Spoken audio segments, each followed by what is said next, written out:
সুপ্রভাত। আজ রবিবার, সকাল এখন ওই 7:30 মতো বাজে।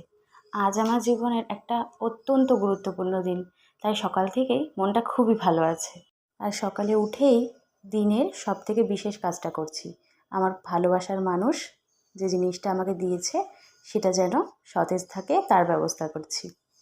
আজ আমাদের বিবাহবার্ষিকী, জানেন? বিবাহিত জীবনে 5 বছর পূর্ণ হলো। দেখতে দেখতে অনেকটা দিনই কাটিয়ে ফেললাম একসাথে।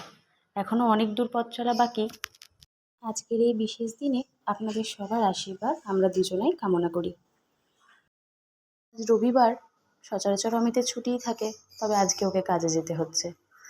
ভালো লাগার মধ্যেও মনটা একটু খারাপ হচ্ছে, তবে ও কথা দিয়েছে যে তাড়াতাড়ি আসার চেষ্টা করবে।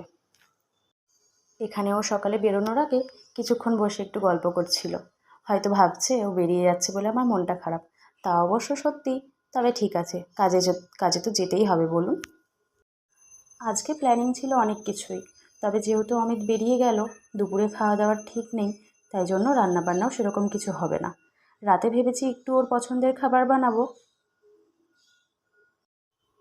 ও বেরিয়ে যাওয়ার পর বাড়ির ছোটোখাটো কিছু কাজ আছে, সেগুলো একটু সেরে নিচ্ছি।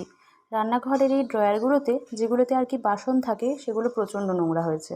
অনেক দিন থেকেই ভাবছি পরিষ্কার করব, তবে এগুলো হয়ে ওঠে না, তার কারণ মিষ্টি যখন ঘুমোয় তখন আওয়াজ করলেই ও উঠে পড়বে, যার জন্য এগুলো করা হয় না। তবে আজকে দেখলাম যে না, আস্তে আস্তে করেই ফেলতে হবে, তাই এগুলো পরিষ্কার করতে শুরু করে দিয়েছি। এই যে এখানে ও মিষ্টিকে স্নানও করিয়ে নিয়েছি, ও উঠে পড়েছিল অনেকক্ষণ আগেই। এবার ওকে ঘুম পাড়িয়ে আমি স্নানে চলে যাব। প্রত্যেকবারই বিবাহবার্ষিকীতে দুজন মিলে দিনটা কাটাই, তবে আজকে আমাদের মধ্যে আছে আমাদের সবথেকে প্রিয় মানুষটি, সেটা হলো আমাদের মেয়ে। আমি কালই অমিতকে বলছিলাম এই বছর আর আলাদা করে কোনো গিফটের প্রয়োজন নেই। এই বছর বিবাহবার্ষিকীর সবথেকে বড় গিফট হচ্ছে আমার মেয়ে। আর এখন গিফটেও মন পোষায় না যদিও বা, সবসময় মনে হয় দুজনে একসাথে থাকলেই হলো। ওর হাতের বালাগুলোতে যে কী এত টেস্ট আছে আমি বুঝতে পারি না, সব সময় বালাগুলোকে খেতে থাকে।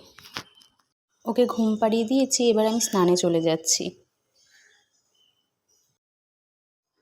সন্ধেবেলায় একটু রেডি হয়ে নিচ্ছি, ভেবেছিলাম আজ বাড়িতেই থাকবো, তবে শরীরটা একদমই ভালো নেই, রান্নাবান্না করতে একদমই ইচ্ছা করছে না। তাই অমিত বলল চলো গিয়ে একটু মায়ের মন্দির থেকে আশীর্বাদ নিয়ে আসি, আর ফেরার সময় খাবার নিয়ে চলে আসবো। এখানে রেডি হয়ে নিয়ে কাল রাতে ও আমাকে একটা ঘড়ি দিয়েছে, যেটা আমার খুব প্রয়োজন ছিল, সেটাও জানতো আমার একটা ঘড়ি সেটা হারিয়ে গেছে, তাই ও আমাকে একটা খুব সুন্দর ঘড়ি গিফট করেছে। আর সেটাই ওকে পরে দেখাচ্ছি যে দেখো কেমন লাগছে।